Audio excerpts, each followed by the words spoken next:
नमस्कार दोस्तों, Manu short hand classes में आपका हार्दिक स्वागत है। दोस्तों, आउटलाइन व पीडीएफ के लिए आप हमारे टेलीग्राम चैनल को ज्वाइन करें।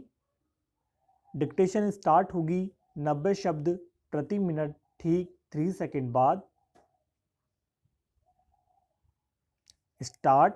कृषि कानून विरोधी आंदोलन के साथ पूरे होने के बहाने प्रदर्शनकारियों ने राजभवनों को घेरने का जो अभियान चलाया वह एक दो जगह छोड़कर नाकाम और निष्प्रभावी रहा, तो इसी कारण कि वह अपनी धार खोने के साथ अपने उद्देश्य से भी भटक चुका है। आंदोलनकारी ले देकर चंडीगढ़ और दिल्ली में ही थोड़ी बहुत हलचल पैदा कर सके और वह भी हंगामे के सहारे।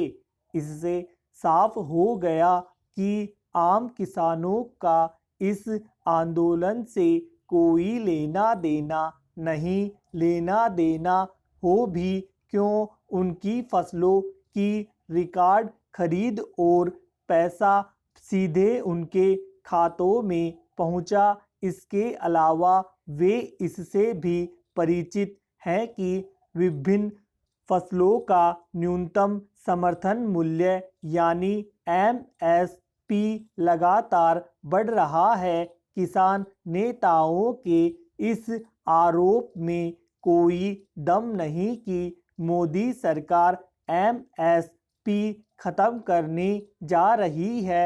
यह बेसिर पैर का आरोप है और इसे केवल किसानों को बहकाने के लिए उछाला जा रहा है। किसान संगठनों के साथ इस आरोप को उछालने का काम कुछ विपक्षी दल भी कर रहे हैं। वास्तव में अब इस अंदेशे की पुष्टि हो चुकी है कि विपक्षी दल किसान संगठनों को उकसा रहे हैं। गत दिवस राहुल गांधी ने यह ट्वीट करके किसान संगठनों को राजनीतिक दलों की शह मिलने की आशंका पर मुहर ही लगाई कि हम सत्याग्रही अन्नदाता के साथ हैं।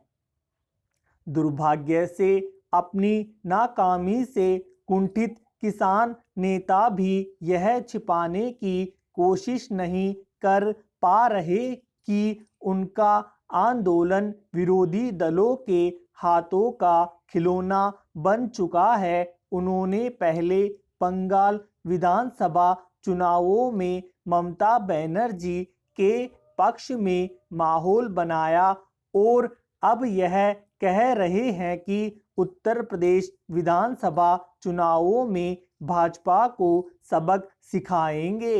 वे इस मुगालते में हैं कि बंगाल में भाजपा की पराजय उनके कारण हुई। वे इस मुगालते में बने रहें, लेकिन कम से कम यह तो देखें कि आम किसान किस तरह उनसे छिटक गया है। उन्हें यह भी एहसास होना चाहिए कि तीनों कृषि कानूनों को खत्म करने की मांग मनमानेपन के अलावा और कुछ नहीं। यदि किसी संगठन समूह के कहने से संसद से पारित कानून खत्म होने लगे तो फिर किसी कानून की खैर नहीं।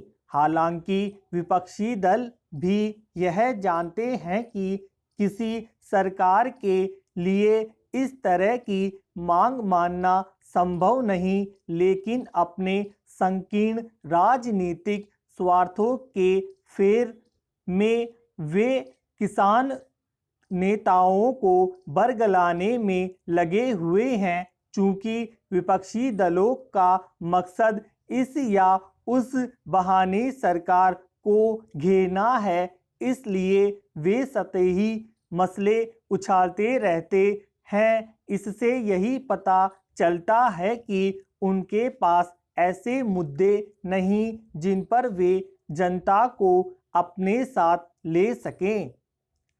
दिल्ली सरकार ने नए शैक्षणिक सत्र के लिए सरकारी और सरकारी सहायता प्राप्त स्कूलों में ऑनलाइन शिक्षण गतिविधियों के लिए दिशा निर्देश जारी कर दिया है। धन्यवाद।